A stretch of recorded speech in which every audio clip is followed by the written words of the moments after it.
Welcome to the Lindsay and Tony podcast, where we talk about spirituality, business, and life experiences.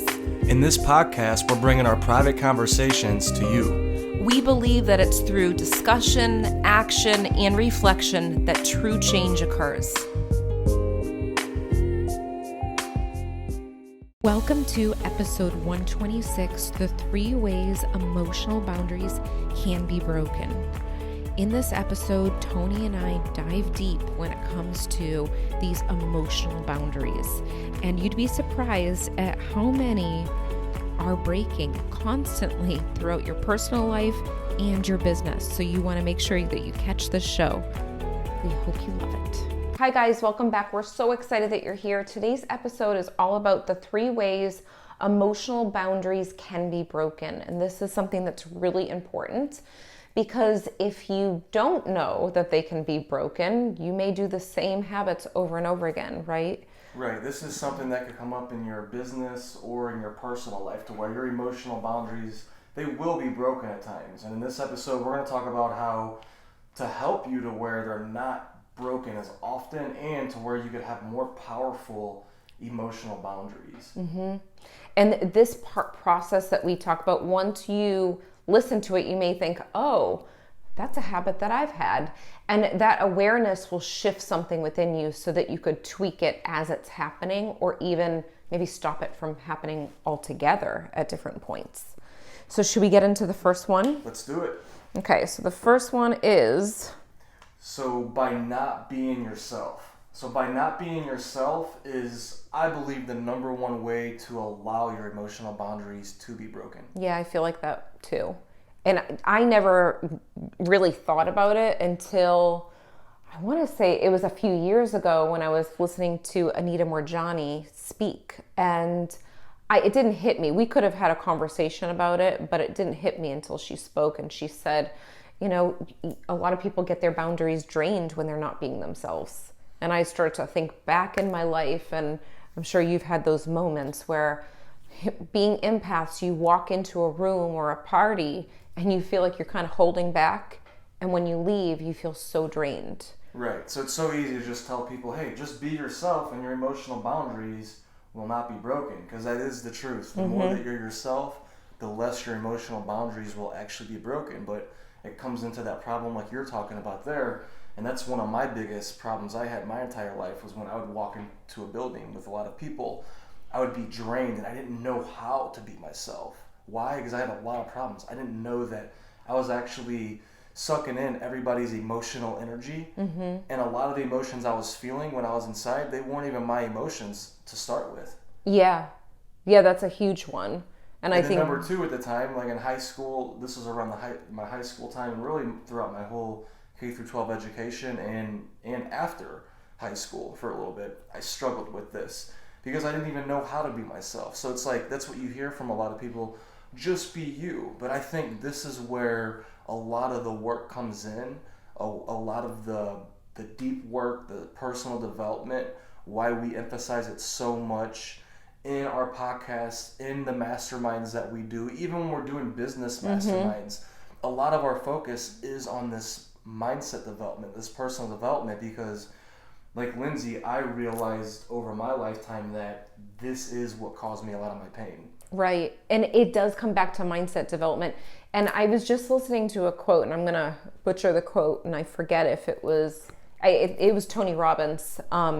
And he spoke about a lot of the outside success that you see in people is because of the behind the scenes internal work that they did when they weren't in front of those people.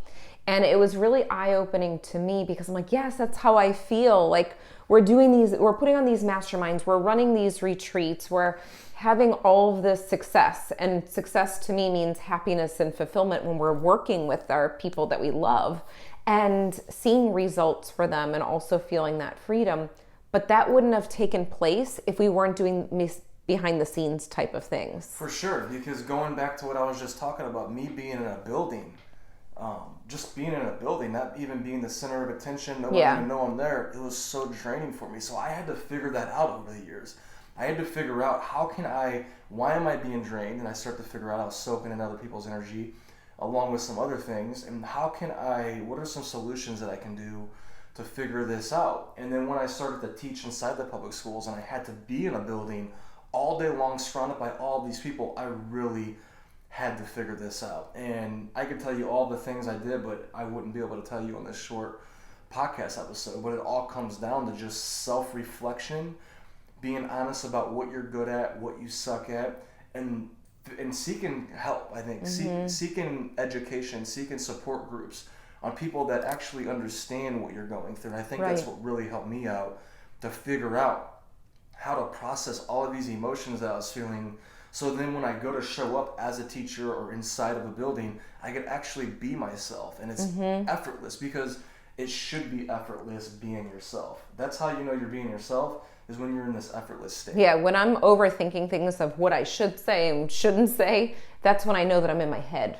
So it's just like doing a mediumship reading. When you start to think about overanalyzing what you're getting for info, you're totally out of the flow when it comes to mediumship, and out of not connected with the spirit realm. And when it comes to being yourself, you shouldn't have to think about it. Exactly. And the kids, I feel like, you probably recognize this too, when I was working with the third graders, you could see that the kids were highly sensitive to people that would walk into our classroom. So there was a different energy spin if you'd bring them to art class or music class or PE, or if a substitute or another teacher would walk in, you could feel the shift in energy, and they would mirror the person that came into the room. Because naturally, us as humans, that's what happens. If we're not strong in who we are, we could easily morph into the person that's right in front of us or the crowd that's with us. Exactly. I can remember feeling annoyed, like when someone would walk in the room after I had the kids' focus and attention, because that same thing would happen. Yeah. Because we're all of us, we're all so impacted by our environment, and when you don't know who you are, you're even more so impacted, to where it actually becomes, like, for me, it could become for you, one of your biggest pains in your life. And that's exactly why you need that self-care time. You have to be alone more so than you're around people, or like just the right amount, I feel. And that's what I had to figure out. Yeah, I had to figure out, so especially if you're somebody who's working inside of a building all day long and you struggle with the same issue that I did, I had to figure out that I needed just as much outside time as I had inside the building. So, Lindsay, you can remember when I was teaching, I'd come home from school and I'd leave right away. Yeah, I wanted to talk. I'm like, so how was your day? Or I want to tell you about this. And Tony's like, if I don't leave now, like, I have to use this energy that I have. Right. And it was a good transition. So I think that's a good question for you to ask yourself, because we're all so unique, is what are things holding you back from being yourself? Is it you don't know how to process all the energy, the emotions? Is it because you don't really know who you are right now and you got so used to just being what everybody else wanted you to be? Or what are the things? And get really honest about it, and then start to figure out, slowly but surely, you'll figure out different ways to solve that problem. Right. I love those questions. I also just thought of something too, before we get to the next one, number 2. It's just like walking into a Facebook group.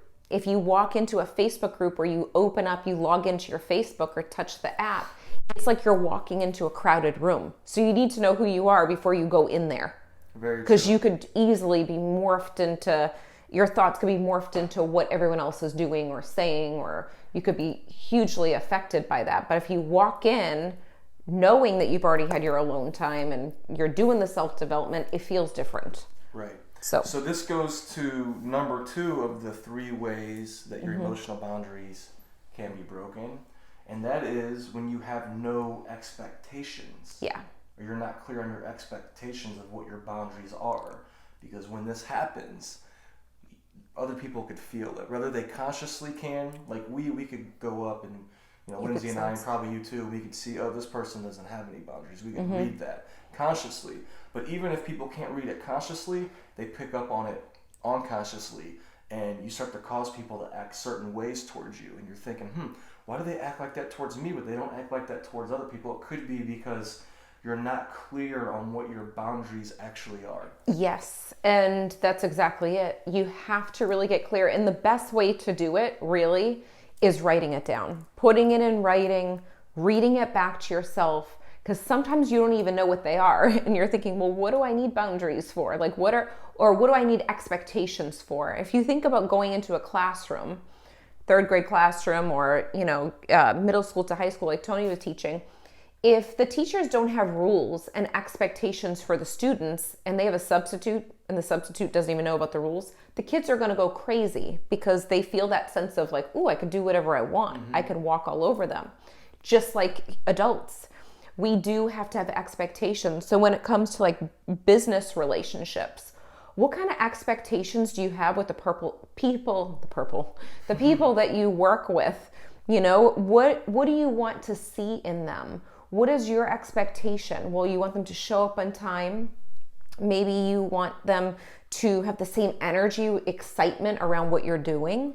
There's so many different things like that. And when it for comes business. to like our masterminds or different workshops that we do, we have expectations. Or Vulnerability, authenticity.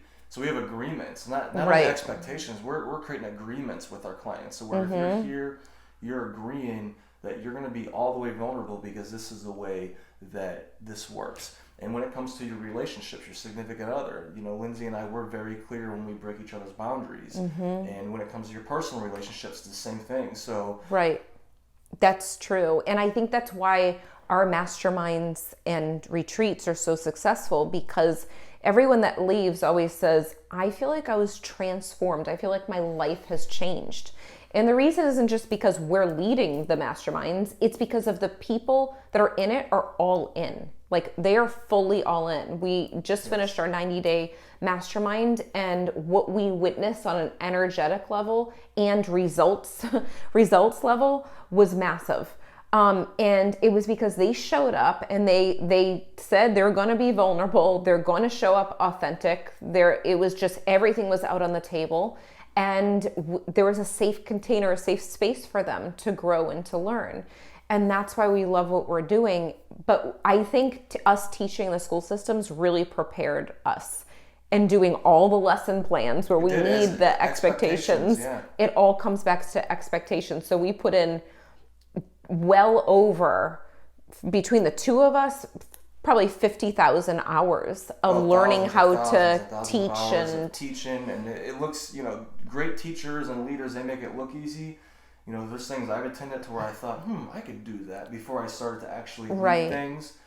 And then you go to do it and you're like, wow, how much space this holds, and how much expectations you need to have, and how clarity is really your power. And I think that's where we're coming with this, is clarity is power. So right now, I want you to think about and write down. We've done this work before to where we've written down our boundaries. We've done this over and over and over again.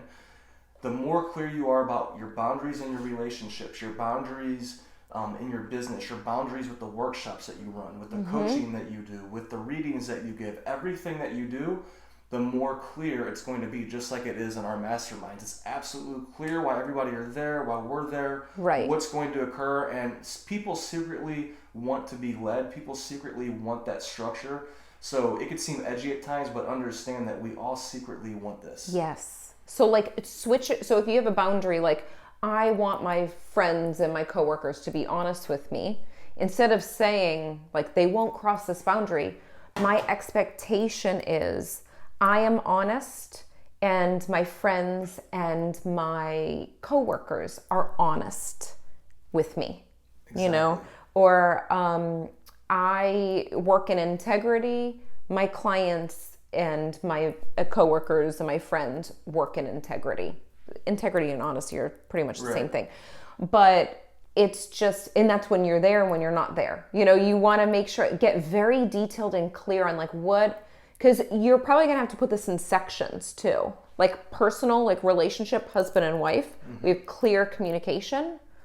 I expect Tony to tell me exactly, even if I don't want to hear it, I want him to tell me the truth, and he wants me to tell him the truth, So get very clear on that, because you're going to embody that, and it's going to vibrate out into the world, like Tony said at the beginning. So that's very important. Exactly. And make sure you're not crossing your own emotional boundaries, as crazy as that sounds. So a little thing is that you could use as a tool here to create that you don't cross your own personal boundaries, that you live in integrity with exactly what you want. going with what Lindsay was saying, is I'll call it the occurring tool. You could say, so here's how it works. My clients are occurring to me authentic, fully in, and ready to take action. I'm occurring to myself, gentle with myself, authentic, energized, and fully committed to serving my clients. The world is occurring to me peaceful, supportive, and loving. So this is just a way to establish your boundaries with yourself, with other people, with the world. I love that. And we did that on a road trip with each other, because when you're in the car with each other for how many hours was that? Maybe like 8 hours. And Tony's like, Lindsay's occurring to me understanding and calm. And I was like, Tony's occurring to me. Like, I am understanding.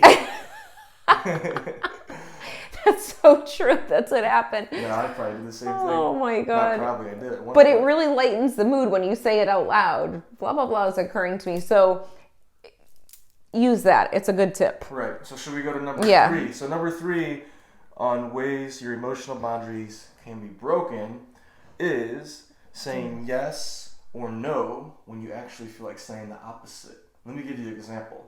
So, well, actually first, have you heard, so Dean Graziosi always talks about this. He says, yes will get you out of Israel, but no will take you to the promised land. Yes. And when he talked about the paradox Egypt. of success, is to, at the beginning of, say, building a business, you're saying yes to every opportunity. Yeah, I'll go on, I'll interview there, I'll do that project.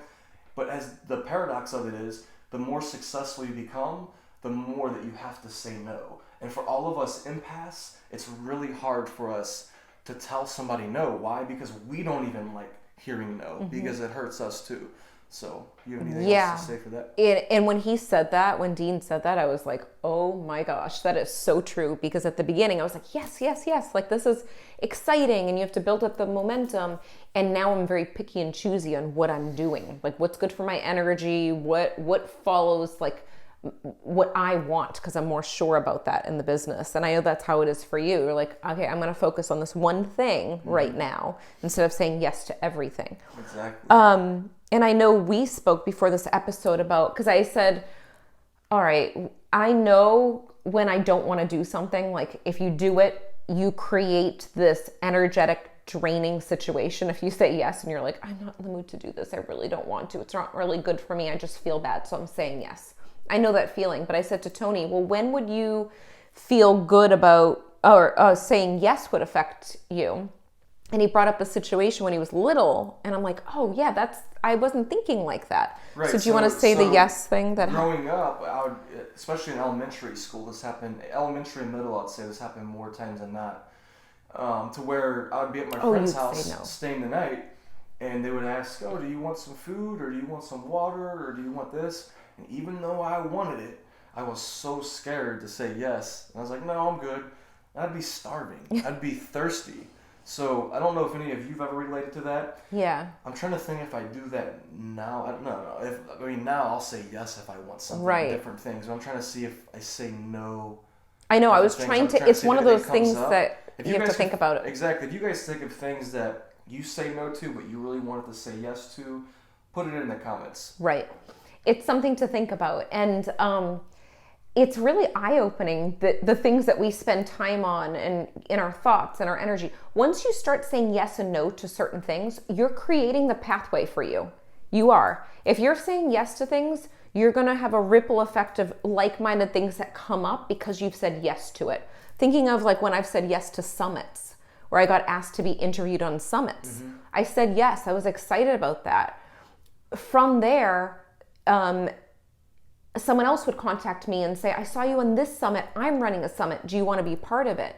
And at first I was saying yes. And then I started to say no to certain ones, because what they have you do with summits is if you are a speaker, you may have to promote it to your list like 5 times and send out emails, multiple emails. So if I was doing a launch, I didn't want to be too overbearing for my people. And I wanted it to still be integrity and feel like, oh, this feels good sending out an email about this, but I didn't want it to feel like unnatural.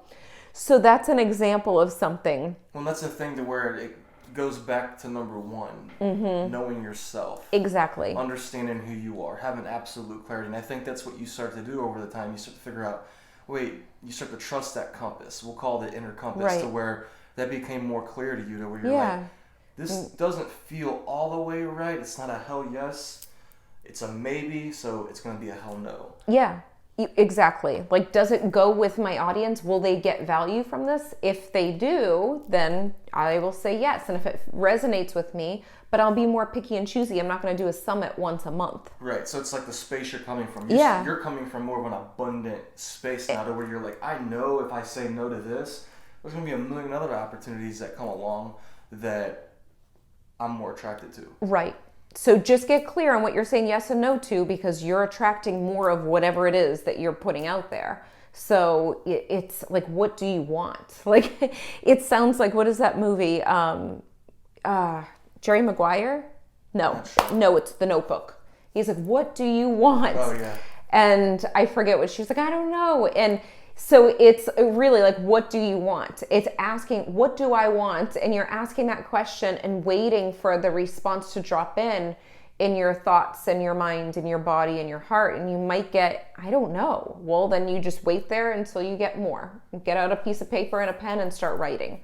But this is very important when it comes to business and personal life. It's so important. So whatever you have to do the work, to know yourself, to figure out what's actually happening to you. Are you somebody who loves to be outside, who loves to be inside? Are you somebody who struggles with being inside like I did, surrounded by a lot of people, but then your career's pulling you that way? Do you have all these inner conflicts? Start to go through it. Start to dive deep underneath all of this and figure out, why am I even acting this way? Get some insight. That's what insight is, to where you realize why you're doing what you're doing. You realize, even if it's negative, you realize I'm acting that way because it stems from this. If you want a lot more insights, go back and watch all of our other 124 podcast episodes, because that's our whole intention here, is to help people figure out exactly who they are. It's not like we're giving you all the answers. We couldn't do that for you, but we're holding a space for you, to where, just like now you're listening to this or you're watching this, it's a space for you to allow these insights to come in, not necessarily to get more information. You might do that in some of our podcast episodes, but it's more about you figuring out who you are. Going back to number one here. Right. Last thing I want to say too is, if you are someone that would be interested in joining our 90-day mastermind, we are launching again. So that will be in January. If you're interested and you're ready to be vulnerable, you're ready for massive change only, then send an email to lindsay@lindsaymarino.com and just title it Mastermind. I'm interested. We will send you the application process. So we will make it public at some point soon, but right now it is going to be an application process, because we need a certain type of person to be a part of this group. So we're excited about it, and send us an email if this sounds like something that you'd be interested in. Exactly. So this mastermind is not just for anybody. It's not just so we could, let's get as many people as we can. We're only taking 5 this round, and we want them to be the right 5 people, because when you have that, just like we did at the retreat, you get the right people in the right environment with the right information. Creates magic, and that's what we're doing here. We're here to help people have breakthroughs and move energy and take steps towards that mission that you feel in your heart. Yes. Okay, well, we can't wait to see you next time. Bye, guys. We hope you enjoyed this episode as much as we did. If you liked it, leave a 5-star review on iTunes, and remember, subscribe to our YouTube channel too. If you can think of anyone else that would love this episode, share it with them right now on social media or email. And remember, getting results is a process of learning, applying, and reflecting. Stay consistent and continue to grow every day.